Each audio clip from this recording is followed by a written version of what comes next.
Blanca Seder, donde las olas no llegan. Cristina salía tarde del trabajo, otra vez, manchada de harina tras un largo día trabajando en la pastelería que su madre la había dejado antes de fallecer. El lugar era pequeño, pero acogedor. Aún conservaba su esencia. Las cortinas de flores en la ventana, el viejo reloj de la pared, que siempre se detenía sin razón, y ese característico olor a vainilla que, a pesar del tiempo, siempre estaba en aquel lugar. Su madre siempre le decía que la repostería era un arte de paciencia, esfuerzo y paz, pero a Cristina le costaba encontrar esa paz desde que ella se había ido, por lo que esa pastelería no era solo un legado, sino un recordatorio constante de su marcha.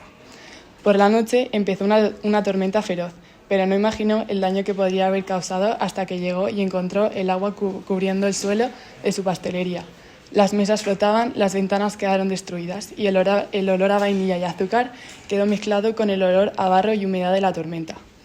Pronto escuchó una voz. Era Guillermo. Cristina apenas lo conocía de vista. Lo había visto un par de veces caminando por el puerto o pasando por el frente de su pastelería.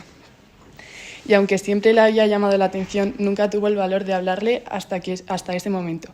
Guillermo la miraba como si su única opción fuera ayudarla. Había llegado ahí tras volver del puerto donde trabajaba como pescador, y aunque Cristina no quería molestarle, este insistió y así fue como poco a poco juntos fueron rescatando lo poco que aún servía. Pasaron las horas y juntos en silencio al principio, pero a medida que pasaban las horas, ese silencio se fue convirtiendo en risas, y al llegar la noche ambos terminaron sentados alrededor de todo lo que habían arreglado, y así fue como Guillermo giró la cabeza hacia ella y le dijo: «Un día tendremos una casa donde las horas no lleguen». Cristina lo miró sorprendida y sin saber qué responder simplemente se quedó mirándolo. Cristina y Guillermo continuaron viéndose y cada vez se daban cuenta de la cantidad de cosas que tenían en común. Pasaron días, meses, años y la vida de ambos se convirtió en una rutina feliz. Cristina pudo retomar su trabajo en la pastelería, mientras que Guillermo se embarcaba a veces en peligrosas travesías por el mar. Pero esto nunca fue un problema para ambos. Hasta que un día Guillermo llegó con una nueva noticia. Le habían ofrecido embarcarse durante una semana en alta mar, algo que podría ser peligroso, pero el dinero que ganaría podría servir de mucha ayuda para ambos, por lo que Cristina, un poco preocupada, decidió apoyarlo. Al fin y al cabo, era a lo que Guillermo se dedicaba. Los días pasaron lentamente desde la ida de Guillermo, y aunque la preocupación de Cristina no había desaparecido, esta seguía centrada en su trabajo, porque total, ¿qué podría salir mal? Sin embargo, llegó una violenta tormenta sin previo aviso. El cielo se volvió gris y el viento soplaba cada vez más fuerte. Cristina no podía parar de pensar qué le estaría pasando a Guillermo en ese mismo instante, hasta que pocos días después le llegó la noticia.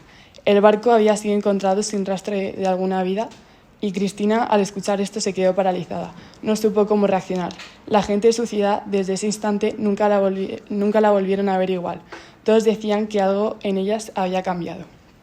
Mientras tanto, Cristina todas las noches paseaba por la orilla del mar, negándose a asumir que Guillermo ya no estaba. Ella seguía con la esperanza de que éste volvería a por ella y que todo volvería a ser como antes. Hasta que un día, inesperadamente, nadie volvió a saber nada de Cristina.